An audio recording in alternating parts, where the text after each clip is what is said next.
नमस्कार, मैं मनीष तिवारी आपका हार्दिक स्वागत करता हूं अपने YouTube channel SSS institute of education में। आज की क्लास में हम डिस्कस करेंगे प्रैक्टिस सेट नंबर 6। अभी तक प्रैक्टिस सेट 5 हो चुका है, जो कि सभी गवर्नमेंट एग्जाम के लिए बहुत ही इंपॉर्टेंट सेट्स है। ठीक है, तो हमारा जो आज का सेट है वो परसेंटेज के ऊपर होने वाला है। परसेंटेज और प्रॉफिट लॉस कुल मिला के अर्थमेटिक से रिलेटेड सीरीज है। तो हमारा जो फर्स्ट क्वेश्चन है ये देखिए क्या है। There would be 10% loss if a toy sold at रेस 10.80 per pieces. At what price in rupees it should be sold to earn a profit of 20%? तो देखिए इस तरह के क्वेश्चन को कैसे हम सॉल्व करते हैं। यहाँ पे सेलिंग प्राइस गिवन है, सेलिंग प्राइस गिवन है कितना 10.80%, जो कि लॉस होने के बाद मतलब कास्ट प्राइस आपको फाइंड आउट करना है। तो मान लेते हैं let CP equal to 10, CP हम 10 मान के चलते हैं, 10 सीपी है इसका। 10% अगर लॉस होता है, देखिए 10% क्या हुआ, लॉस हो गया। तो 10% 10 का कितना होता है 1 होता है, इसका मतलब 1 लॉस हुआ तो 9 हो गया। तो 9 को कंपेयर करते हैं इससे, जो एक्चुअल सीपी है, जो एक्चुअल एसपी है वो 10.80 है। तो 9 से कंपेयर करेंगे तो 9 12 जा, ठीक है, कितना होता है 1.2 टाइम है। ये कितना 1.2 टाइम है, 10.809 का 1.2 टाइम है। इट मींस सीपी की जो वैल्यू है वो भी 1.2 टाइम हो जाएगा। तो 10 एक्चुअल में हमने माना था, 10 क्या था माना था, तो एक्चुअल सीपी क्या होगा 1.2 टाइम, इट मींस 12। तो एक्चुअल जो सीपी है कास्ट प्राइस है वो 12 है। तो आपको अगर 20% प्रॉफिट गेन करना है, 20% प्रॉफिट गेन करना है, तो 12 का 20% कितना होगा, 12 का 20% 4 होता है, कितना होता है 12 का 20%। यहाँ पे देखिए 20% मीन्स 1/5, 20% मीन्स होता है 1/5। तो 12 प्लस 12/5, तो 12 प्लस 12/5 कितना होता है 5 2 जा 10, 5 4 जा 20, 14.4। ये इसका आंसर होगा 14.40। ठीक है, समझ में आया आपको कॉन्सेप्ट ये क्या है।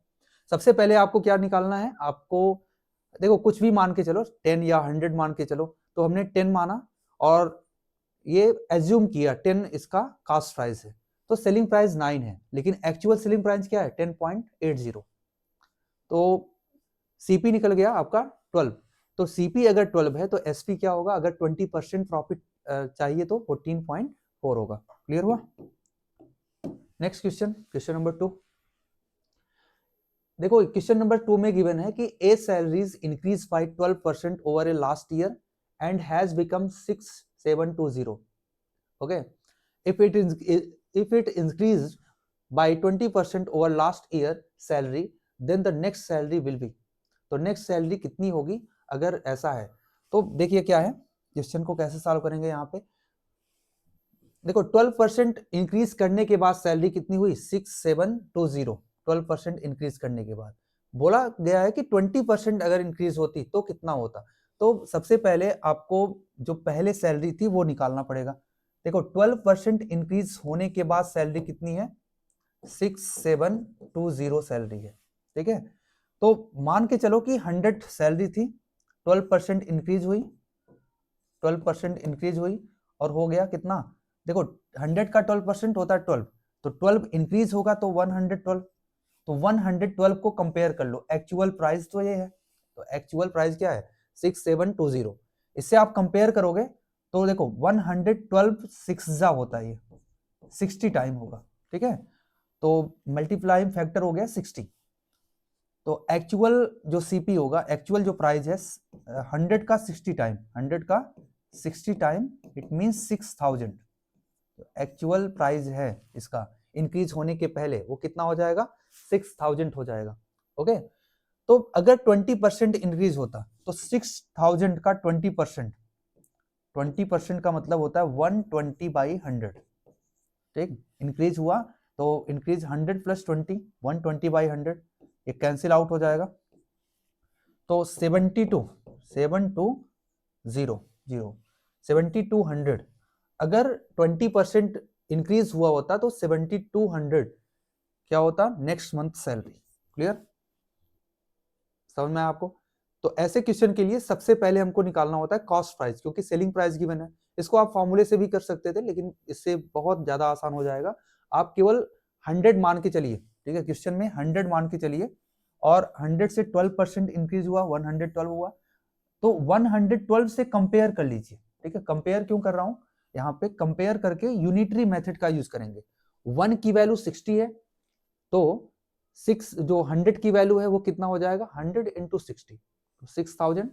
तो 6000 में अगर आप 20% इंक्रीज करोगे तो कितना आएगा, 120 बाई 100 से मल्टीप्लाई 7200, इसका आंसर हो जाएगा, ठीक है। Next question, question number 3।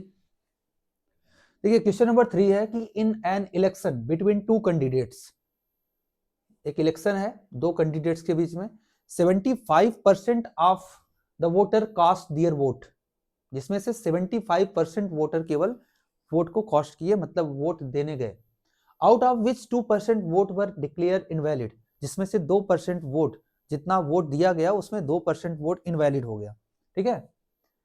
और एक कैंडिडेट गॉट 9261 वोट, एक कैंडिडेट, उसमें से दोनों कैंडिडेट में से एक कैंडिडेट जिसको 9261 वोट मिले, विच वर 75% ऑफ वैलिड वोट, जो कि जो वैलिड वोट है उसका 75% है।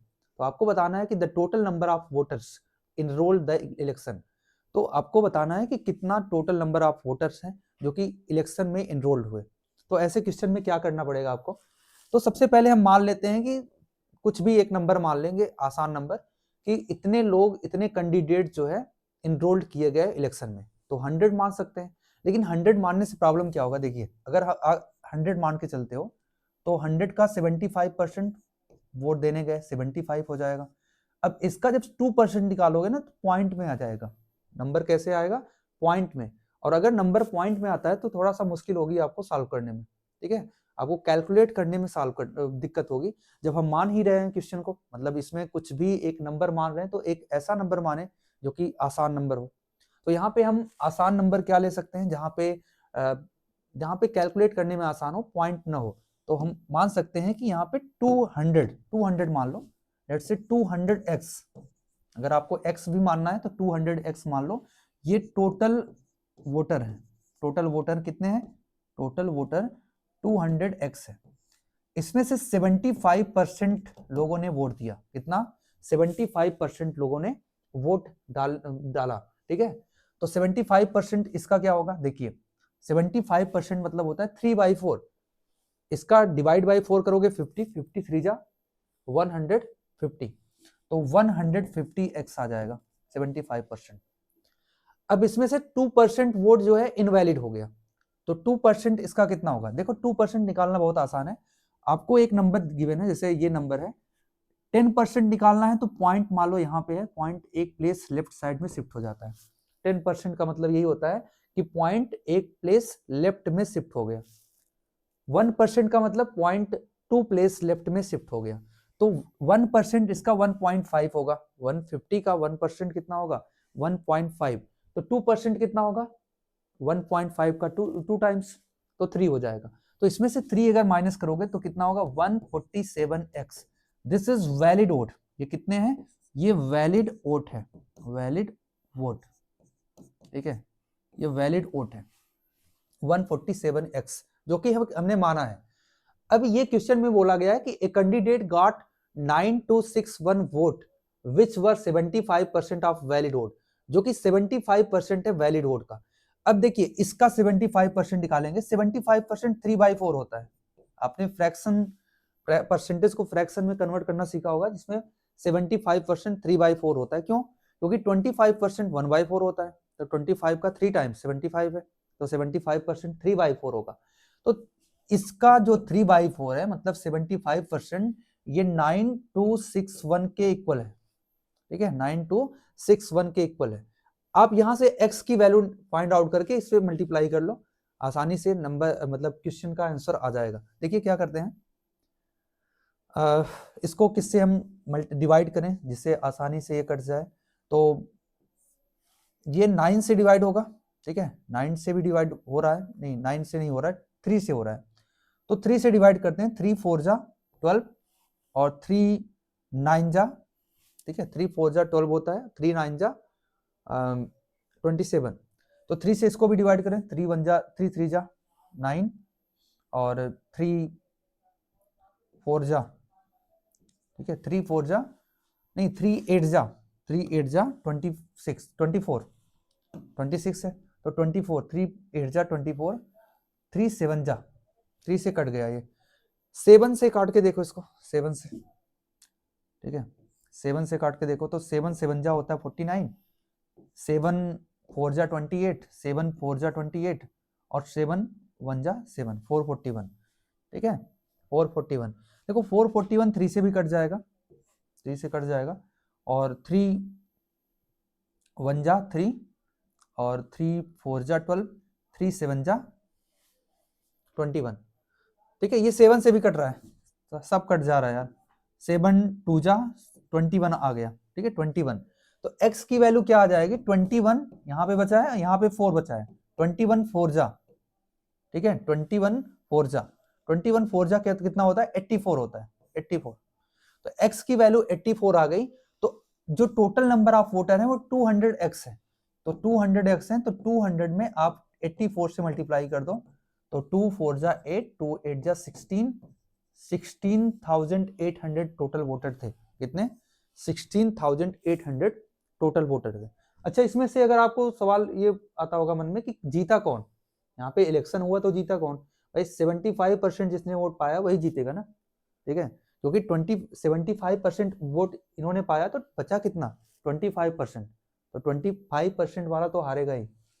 नेक्स्ट क्वेश्चन देखिए, क्वेश्चन नंबर 4, ये आज का क्वेश्चन नंबर 4 है।